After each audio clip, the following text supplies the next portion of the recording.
Um dos conceitos mais importantes no mundo da programação é o conceito de API. E o que é API?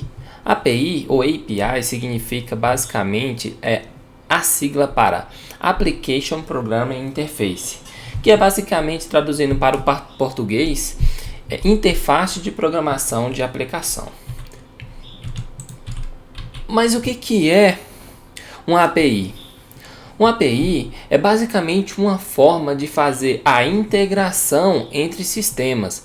Vamos pensar numa API como uma ponte de comunicação, uma ponte que possibilita a comunicação entre dois aplicativos.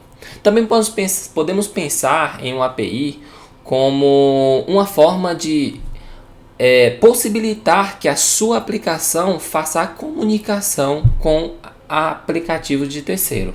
Nesse exemplo aqui, por exemplo, podemos ver que nós temos uma aplicação A que faz a comunicação com a aplicação B, e aqui no meio nós temos a API, que é basicamente a ponte que possibilita que essa comunicação tenha sucesso, né? Que essa comunicação seja possível.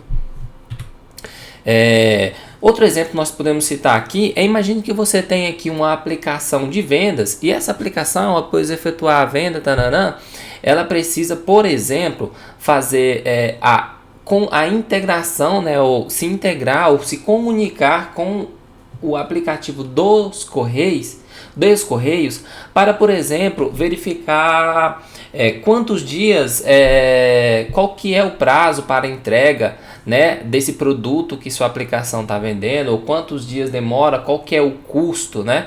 Então, para que isso seja possível, o Correio disponibiliza uma API, né, que provém ali essa comunicação, ou seja, que você consegue chamar essa API e ela, por exemplo, fazer lá os cálculos, processar essas informações e te devolver uma resposta. E quando falamos de API, uma coisa muito importante para se falar é de REST.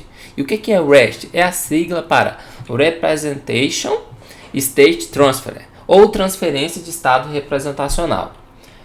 Mas o que é esse REST? REST é basicamente um estilo arquitetural. E quando eu falo de estilo arquitetural, é importante deixar claro que o REST não é uma tecnologia.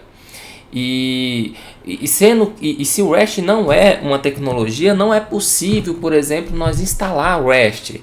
REST é basicamente uma especificação. São princípios, são regras, né? Então, são constraints, né? Então, basicamente, REST é um estilo arquitetural.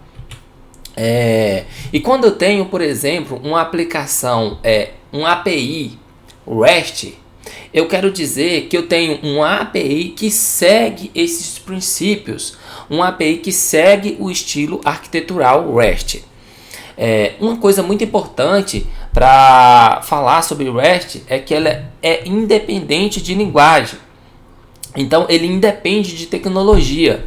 Outra coisa legal também para falar sobre o REST é que uma API construída utilizando o estilo arquitetural REST, ela é muito mais fácil de ser escalada.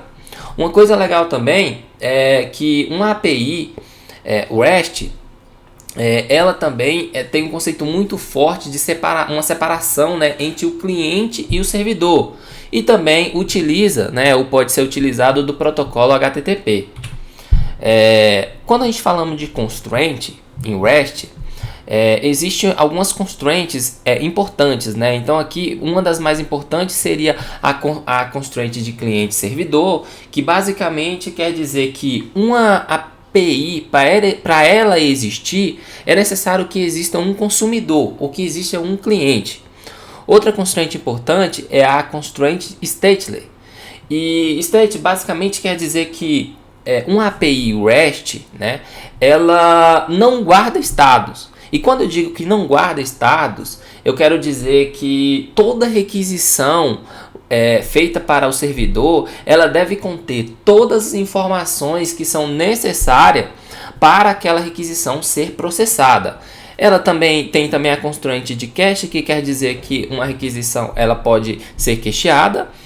Interface uniforme, que basicamente pense nisso como, por exemplo, uma vez definido ali uma interface de comunicação, isso deve ser seguido fielmente ao pé da risca.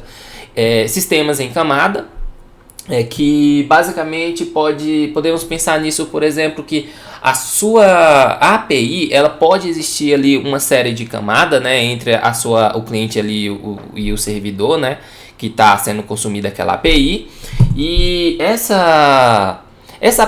esse consumidor ou esse cliente, ele não necessita realmente saber ali como que é feita ali a implementação dessas camadas, né, dentro da sua API REST. Também temos uma constraint também que é muito pouco utilizada, que é a código sobre demanda, que basicamente quer dizer que você pode, por exemplo, fazer uma requisição e mandar um script para ser executado dentro do servidor. Falando de REST e API, nós também podemos falar do protocolo do HTTP, porque o REST, apesar de ele ser independente, ele independe de tecnologia, ele basicamente, né, utiliza o protocolo HTTP, e que é a sigla para Hypertext Transfer Protocol, Hypertext Transfer Protocol, que traduzindo para o português seria protocolo de transferência de hipertexto. Mas falando ali de HTTP, nós podemos pensar sobre os métodos suportados pelo HTTP. E os métodos suportados pelo HTTP são basicamente 8 métodos. Tem o Connection, o Options, Trace e Head. E também temos o Get, Post, Put e Delete. Que basicamente hoje, na maioria das APIs construídas em REST, você vai ver a maioria das vezes os mais utilizados que você vai ver aqui é o Get, Post, Delete e Put, né? Então, esses são os protocolos suportados pelo HTTP. Mas o HTTP, como é que ele funciona? Ele funciona baseado em requisição e resposta. E o que quer dizer isso? Que é basicamente o seguinte: um cliente faz uma requisição para o servidor faz o processamento, né, dessa requisição e devolve uma resposta. E então essa basicamente é o princípio básico ali de como que funciona ali o HTTP. Por exemplo, podemos dar um exemplo aqui de como seria feita uma requisição HTTP. Uma requisição HTTP, basicamente, ele tem aqui um método, tem a URI e tem também a versão do HTTP que está sendo usado. Tem um cabeçalho e pode ter um payload, né? Ou um corpo. Nesse exemplo aqui, nós vamos usar aqui, por exemplo, que nós temos uma requisição, né, HTTP do tipo POST, e que está chamando API/cliente, está usando HTTP na versão 1, né? E aqui ele tem o Content Type Application JSON, que é basicamente o formato. Ele está dizendo que é o formato do corpo dessa requisição. E tem o Accept Application JSON, que ele basicamente quer dizer que as respostas aceitas por essa requisição seria do tipo JSON. Então, basicamente é isso. Outro exemplo que a gente pode pensar aqui também, que seria como é composta a resposta. A resposta para essa requisição, né, que a gente fez. Então, por exemplo, aqui nós temos a resposta que é do tipo HTTP. Ela tem a versão, né, a versão do HTTP. Ela tem um status, que é basicamente uma forma de dizer que se essa requisição ela foi processada ou não, se houve sucesso. Ela tem um cabeçalho e tem um corpo. Então, por exemplo, aqui nós temos uma resposta, né? Então, nós temos aqui uma resposta do tipo HTTP, na versão 1.1. Então, ele tem aqui um 201 created, que basicamente quer dizer que um recurso foi criado, né, lá na nossa API. Ela tem aqui o location, que é como, digamos assim, aqui seria o caminho desse recurso, né? Então, API clientes 009. Tem o Content Type Application JSON, que é basicamente o tipo, né, do corpo aqui dessa requisição, dessa resposta, né? E aqui ele tem aqui, né, o ID, por exemplo, do cliente, foi criado 009 e o nome que é Maria.